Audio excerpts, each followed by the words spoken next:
નમસ્કાર મિત્રો સ્વાગત છે તમારું અમારી યુટ્યુબ ચેનલમાં। આજની વિડીયોમાં વાત કરીશું દેશ અને દુનિયાના સુપરફાસ્ટ સમાચારની। સૌપ્રથમ વાત કરીએ તો આજથી શરૂ થયો છે વરસાદનો નવો રાઉન્ડ, સિસ્ટમો થઈ છે સક્રિય।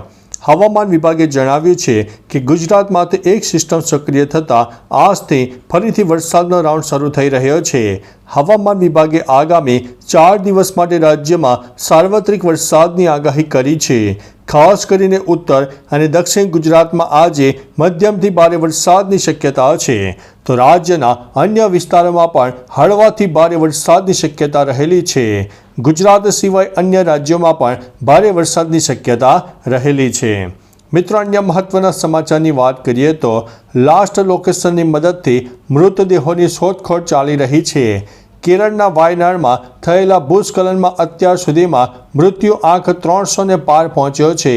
હજુ પણ અનેક લોકો લાપતા છે। સેનાએ રેસ્ક્યુ ઓપરેશન તો પૂરું કર્યું છે, પરંતુ હજુ મૃતદેહો શોધવાનું કામ ચાલી રહ્યું છે। જંગલ, કાટમાળ અને કીચડમાંથી લાશો મળી રહી છે। રેસ્ક્યુ ટીમ લાપતા લોકોના ફોનના લાસ્ટ લોકેશનના આધારે મૃતદેહોને શોધી રહી છે। મિત્રો, અન્ય મહત્વના સમાચારની વાત કરીએ તો આતંકવાદી હુમલામાં 2 પોલીસ કર્મીઓના મોત થયા છે।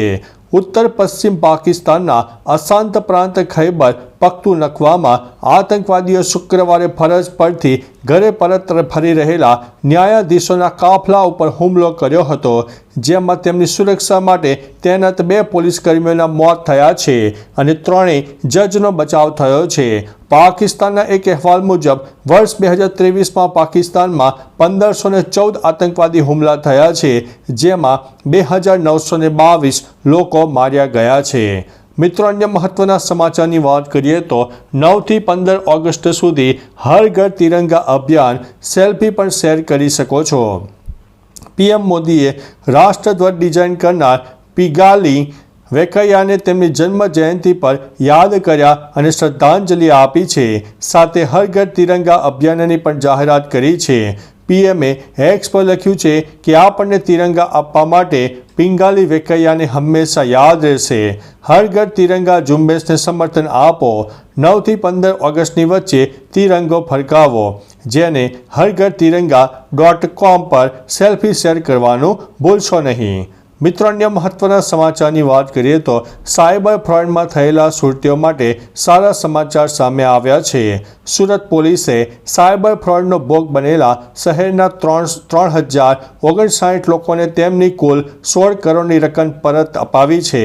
આ અંગે સુરત શહેર ક્રાઇમ બ્રાન્ચના ડીસીપી ભાવેશ રોજિયાએ સાયબર ફ્રોડનો ભોગ બનનારા લોકોને આ માટે બનાવાયેલી ખાસ હેલ્પલાઇન નંબર 1930 ઉપર કોલ કરવા પણ અનુરોધ કર્યો છે।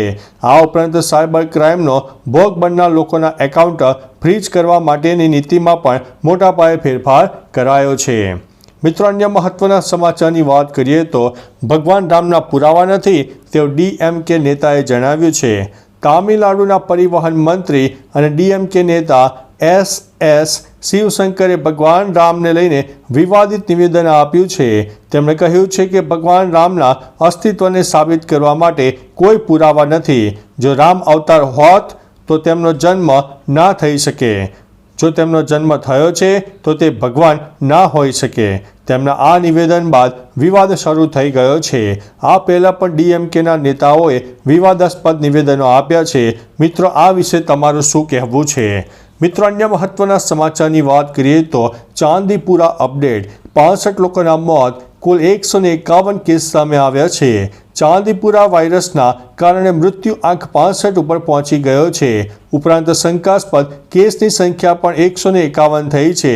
પંચમહાલ અને સાબરકાંઠામાં 16, અમદાવાદમાં 14, રાજકોટ અને ગાંધીનગરમાં 11, મહેસાણા અને બનાસકાંઠામાં 9, વડોદરામાં 9, અરવલ્લી અને ખેડામાં 7, જામનગરમાં 7, મોરબીમાં 6, સુરેન્દ્રનગર અને કચ્છમાં 5, દાહોદ અને ભરૂચમાં 4 અને મહીસાગરમાં 3 શંકાસ્પદ કેસ નોંધવામાં આવ્યા છે।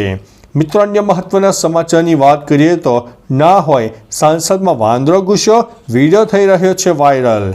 નવા સંસદ ભવનની લોબીમાં એક વાંદરો ઘૂસી ગયો હતો, જેનો વિડીયો સોશિયલ મીડિયામાં ખૂબ જ વાયરલ થઈ રહ્યો છે.